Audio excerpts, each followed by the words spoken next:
Well, hello everyone. Here to show you the baby's best attention. Coloring right here. As you see right here, that color drawing is I went ahead and added a few pictures right here of me, and you got right here is I went and draw on part say part marker and then part crayon.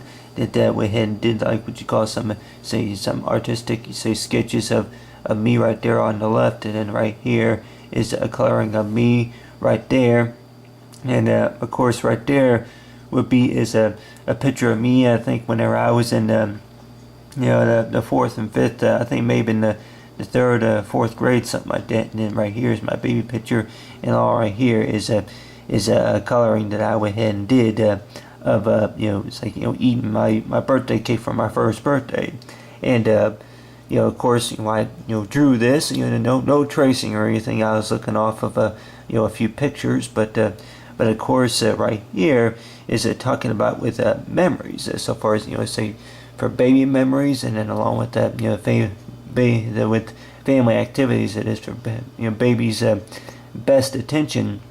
As if we all ever heard of the fact that somebody would say stuff like that a baby blanket would remind them of uncomforted feelings or anything like that, or maybe a pacifier. If anybody, whenever they were a baby, if they remember them maybe chewing or sucking on a pacifier or whatever you call it, but or maybe what the birthday cake tastes like, or maybe by how stabilized the high chair was. As you got right here is a picture right here of me, says sitting on the high chair. It is.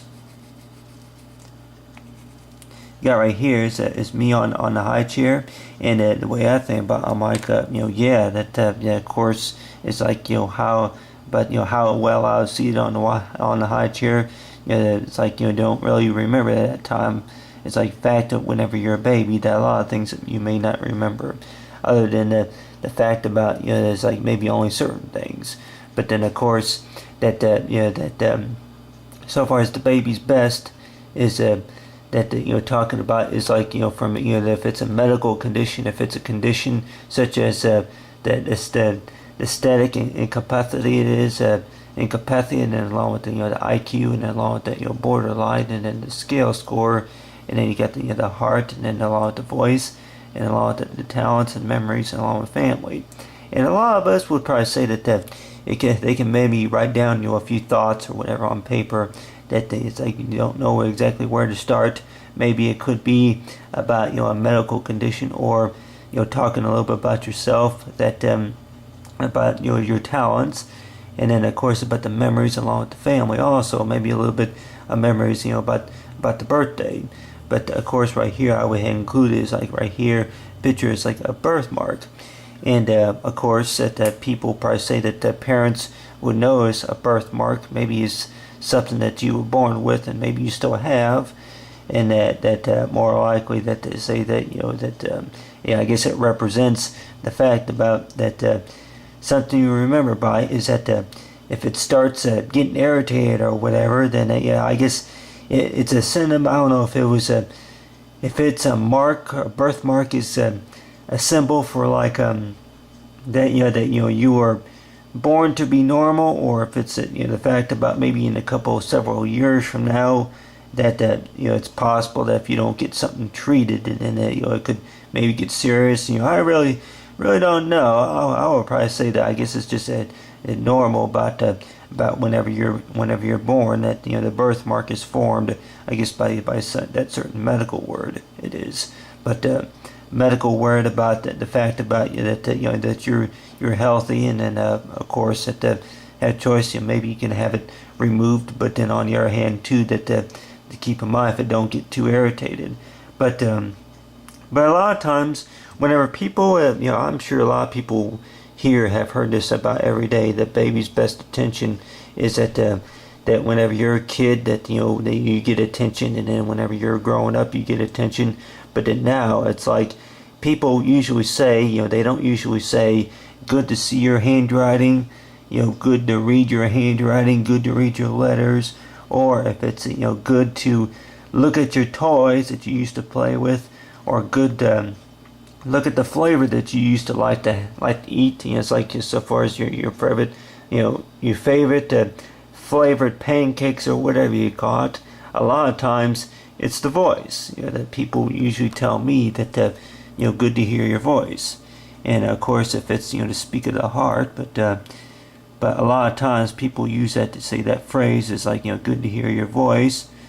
And a lot of ways, I keep thinking that of course with the baby's best attention, that you get attention whenever you're a baby. A lot of times that the people, relatives and then visitors are looking at you, even whenever you're wrapped up in a blanket, even maybe whenever you're wearing those maybe your most embarrassing pair of glasses or whatever you call it, or maybe what you call it, maybe a torn shirt. People are still focused on you, giving you attention about that if you are wearing something that maybe you don't feel that you feel comfortable wearing, but then on the other hand too, you can feel kind of embarrassed. And of course, it could be maybe singing in front of a lot of people if you were in a band or whatever you call it. But let's just say that maybe pick some balloons right here as an example. But right here, you got the different colors right here. But let's just say that for family memories, that the best thing that a family member can remember you is that a lot of times birthday parties or whatever you call it, anniversaries, that they go by the balloons. And a lot of times I guess the balloons is like the shape of them, or just something for decorative it is. But let's just say that you use a balloon as an example, that each balloon would represent a family member.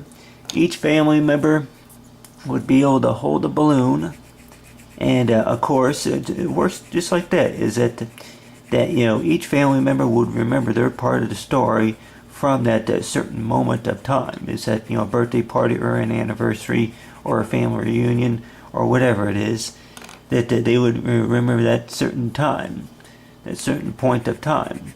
And you begin to wonder why that is, that whenever you're a baby, that a lot of times you don't remember stuff. And I guess that just the way of the fact about maybe if the age. I hear a lot of it is the age, but I really don't think it's that. I really think that it's a matter of about that maybe the emotional feeling about what went on, and that part of the memory which is there, but then on the other hand too, that's just not speaking out of the mind. And of course is that one way I guess you can be able to remember stuff is that maybe it's like if you could remember just by doing something, is that if it was a carnival, if you remember maybe eating cotton candy at a carnival, that may remind you of some things.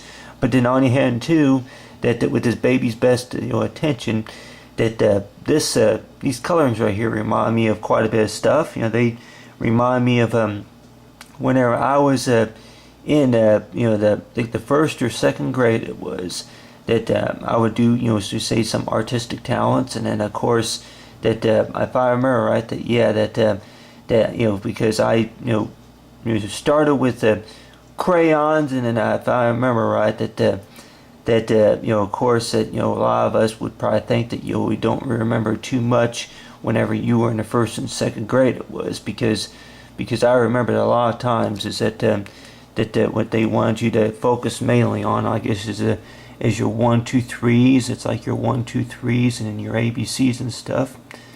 It's like ABC, and then maybe a few words in Spanish or whatever you call a few words they say is in Italian language. But then on the other hand too, that the baby's best attention is to know about is that a lot of people would probably, I hear a lot of people go by saying it's like good to hear your voice, and I in a lot of ways I just think the way that people say that. The way people say that is almost like feeling like they're getting me a little bit too much attention. That that whenever I look at your colorings, they may say something. Whenever I look at your colorings, that reminds me whenever you came home those couple of times off the school bus, you would show me your grade report, and then or it could be that maybe that you had homework to do and you didn't want to do it or whatever you call it. But if I remember right, that a lot of times that whenever I would come home from a hard day at school, it was that I wanted to go home and play with my toys or whatever you call it, or a lot of times it was this stuff that a lot of times that I got into the hobby just by creativity. The creativity, I guess, it's like say this. A lot of people probably say that with a few markers and crayons, that the coloring may not turn out to be absolutely perfect. It is, which I guess the only way it could maybe be perfect, maybe if you work more at it. Add more details to it. It's like it may not be absolutely perfect, may not look like an actual photo taken, but then on the other hand too, we can also think about what we still have and keep in memory. Is that the one thing that we still have, of course, is talent. If the memory's not there, but then of course the supplies that we can buy nowadays. It's like if you were to buy yourself a set of crayons, that the things that you can do, and may not be all that what you call that talented. That I remember that I think a few things that I used to draw whenever I was young, of course, was birds, and I think maybe a few daisy flowers. It is maybe a balloon or two, something like that.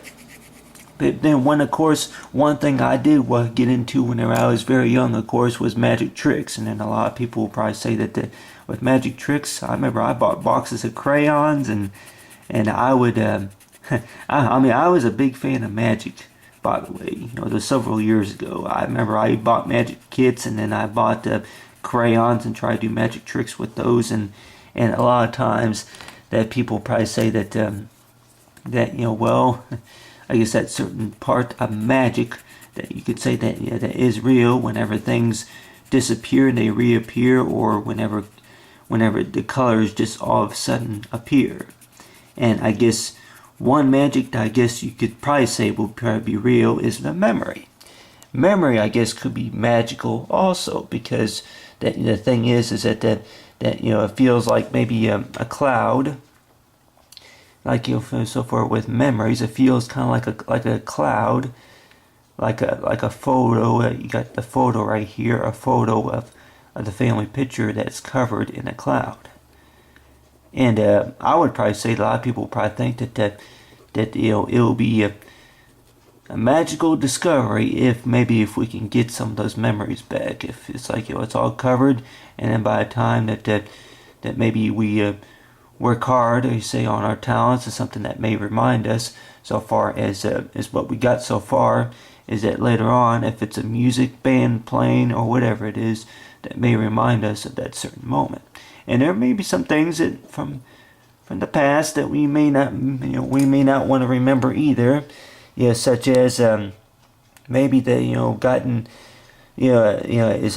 things that things that you may not remember. You got in a fight with somebody at school, or maybe that you wrecked your bicycle, or maybe that you caused trouble at school, or maybe that you did something that you didn't think was fair to a family member or something like that. But on the other hand too, that a lot of people probably say that I tend to remember things that I really don't want to remember. So you say embarrassing things, and I don't know, I guess one of those embarrassing things could be is like causing trouble.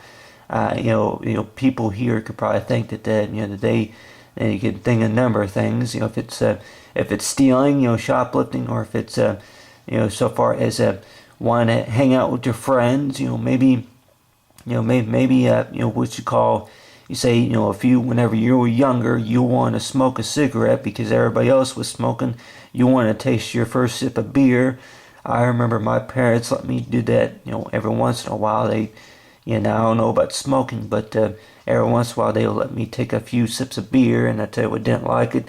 And I would suggest, anybody that, whenever you're a baby, between the baby and then growing up to be about 18 or 19 years old, that, that those top responsibilities, of course, to know is that about how your parents raised you.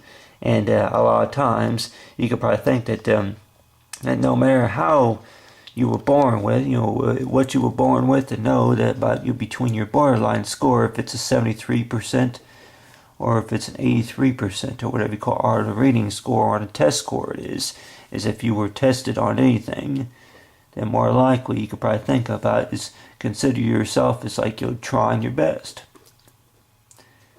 Trying your best, and that's the least you could do.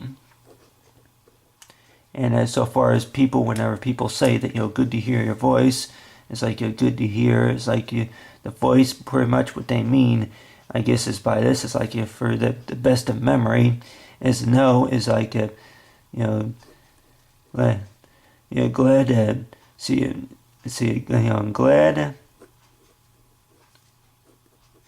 glad to hear you.